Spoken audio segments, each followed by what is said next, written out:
Qala al-mufassiruna innal qauma lamma sa'alu an-nabiyya sallallahu alaihi wasallam 'anil masail thalathi qala alaihi salamu ujibukum anha ghadan wa lam yaqul insyaallah fahtabasal wahyu 15 yawman thumma nazala qauluhu ta'ala wala taqulanna li syai'in inni fa'ilun dzalika ghadan illa ayyasha Allah. Berkata ulama-ulama tafsir, sesungguhnya kaum Quraisy manakala mereka menanya Nabi sallallahu alaihi wasallam tentang persoalan atau soalan-soalan yang tiga, Nabi menjawab, kata Nabi apa? Akan ku jawab tentang itu besok. Dan sementara Nabi tidak mengatakan insyaallah.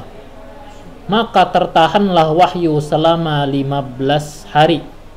Kemudian turun wahyu. Firman Allah Subhanahu wa taala menegur Nabi Muhammad. Sekaligus menjadi pelajaran. Nah, menjadi bukti bahwasanya wahyu itu bukan buatan Nabi Muhammad. Di dalamnya ada teguran.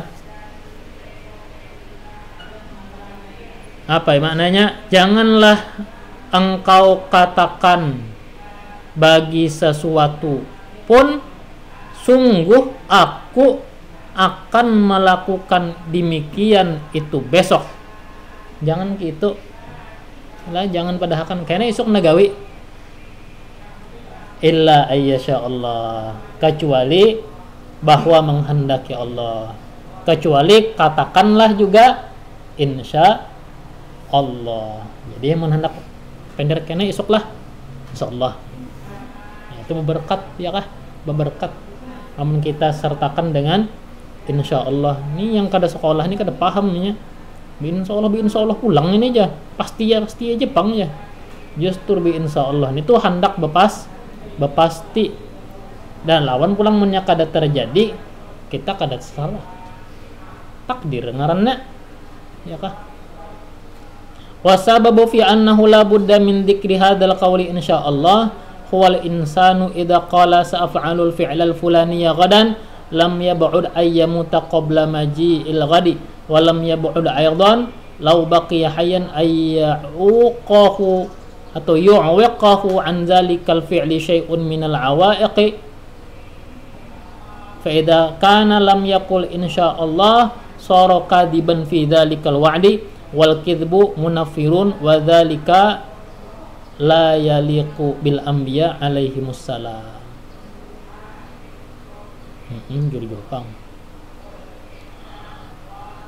Sebab pada bahwasanya tidak boleh tidak menyebut ucapan ini insyaallah, yaitu bahwasanya manusia bila berkata akan kulakukan perbuatan ini besok, umpama bapender gitu nih, maka kemungkinan dia mati sebelum datang besok hari.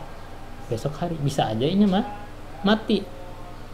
Walam yabur aidan, kemungkinan juga andai dia hidup pun menghalangi dia dari itu perbuatan oleh suatu dari kendala-kendala. Nah, hidup pun kena tang ada ya kena yang menghambat.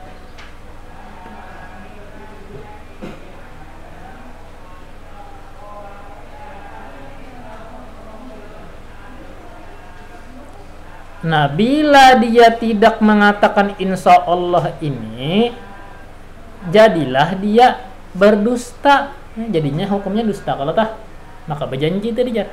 Ya, iya kah? Esok datangilah jar. Ya, kada bi insya Allah. Bila inya kada terwujud katayanya itu, jawabannya ini tuh kada inya wujudkan, kada inya laksanakan, hukumnya menyambat ia tadi dusta. Tapi mun bi insya Allah kada dihukumi dusta.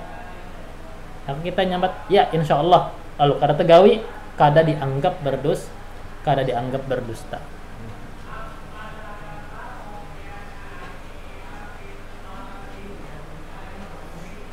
Jadilah dia berdusta pada itu janji, dan dusta itu hal yang membuat lari, hal yang membuat orang menjauh.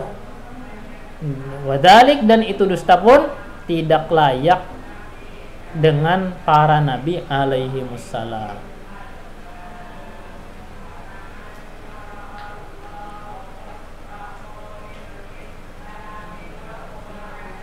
Ja'a Jibril minallahi azza wa jalla bi khabari ma sa'aluhu anhu. Wa qala ta'ala fi sya'nil fityah. Datang Jibril dari Allah azza wa jalla membawa khabar yang mereka tanyakan Nabi tentangnya.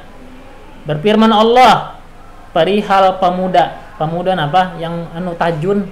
Di zaman dahulu ada sekelompok pemuda yang tajunnya kita meninggalkan orang-orang di rumahnya, padanya tajun. Sekalinya siapa? Ya ashabul kahfi, sekalinya orangnya. Am hasibata anna ashabal kahfi warraqimi kanu min ayatina ajaba. Apakah kau kira bahwasanya ashabul kahfi, orang-orang goa, mereka itu daripada tanda-tanda kami, adalah mereka itu daripada tanda-tanda kami ajaib. Apa? Sebuah keajaiban. Karena kan nyeguring malah dah sampai 300 tahun lebih, 309 tahun. Normalnya kan 300 tahun itu biar mun kada guring manusia kada yang hidupnya 300 tahun itu. Matian. Ada yang ini ketujuh-tujuhnya hidup. Nah, karena dibolak-balik oleh Allah. Guringan benar.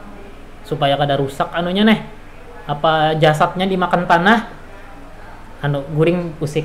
Kayak guring usik begarak-garak. Jadi kada rusak kulitnya begarak-garak.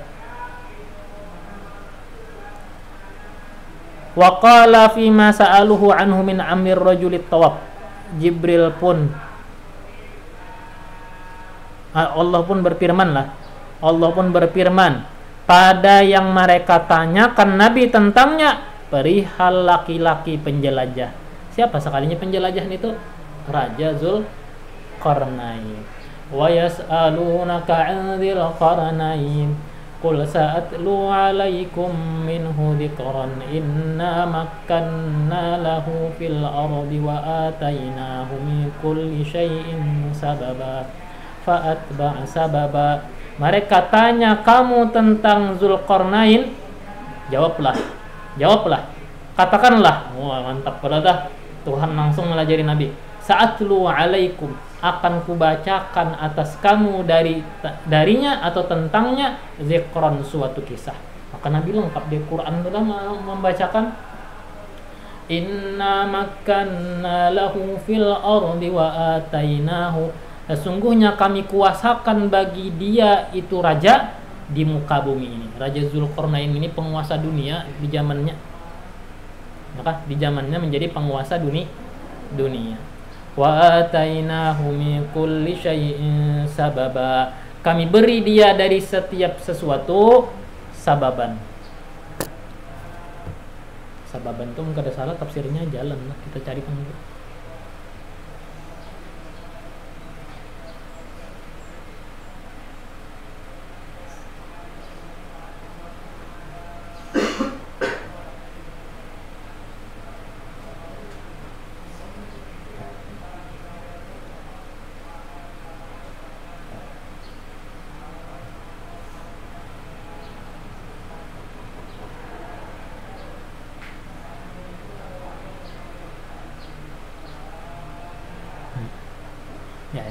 Jalan juga. Mana tadi? Wa atainahu min kulli syai'in sababa, kami beri dia dari segala sesuatu akan jalan.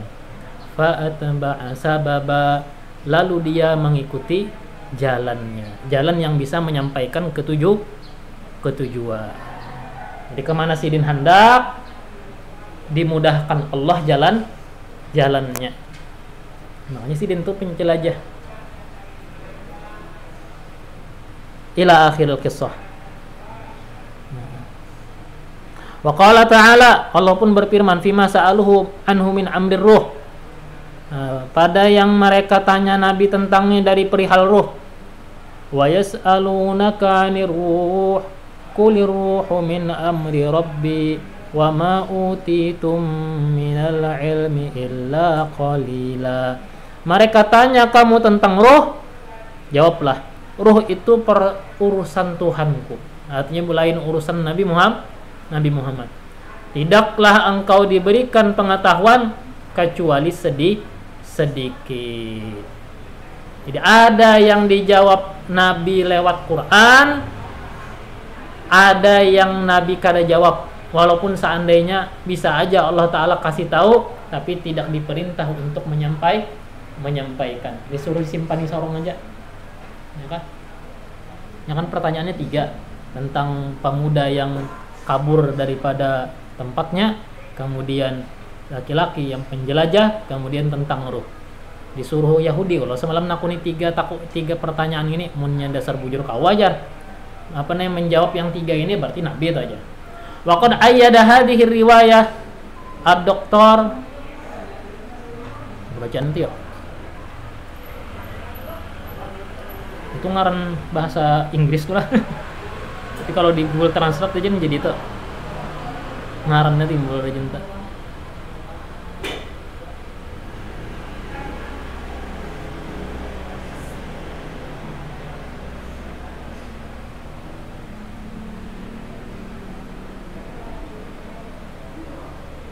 Nah, ngarannya Wolfenser.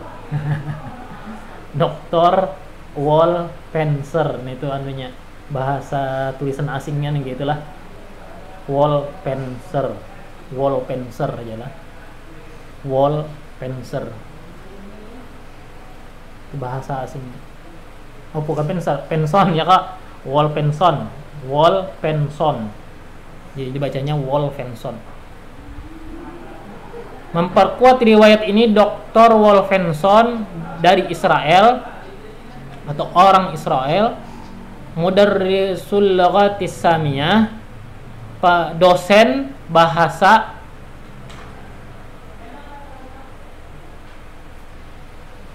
samiyah itu maknanya tinggi tuh. Bahasa Smith Israel. Dosen bahasa Smith bahasa Israel ya ngaranya. Dosen bahasa Israel bil Jami'ah Al-Misriyah di Universitas Mesir, wa Darul Ulum juga di Darul Ulum. Faqala fi risalatihi, kata dia di dalam artikelnya yang berjudul Tarikhul Yahud fi Biladil Arab, sejarah Yahudi di belahan dunia Arab. Safhah halaman samaniyah wa tis'un 98 mayati sebagai berikut.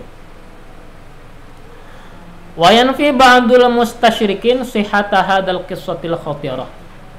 Menolak sebagian orientalis kisah kebenaran ini kisah yang besar. Duna ayatu bidalilin natma'innu ilaih, tanpa membawa bukti yang kita terima, yang bisa kita terima kepadanya.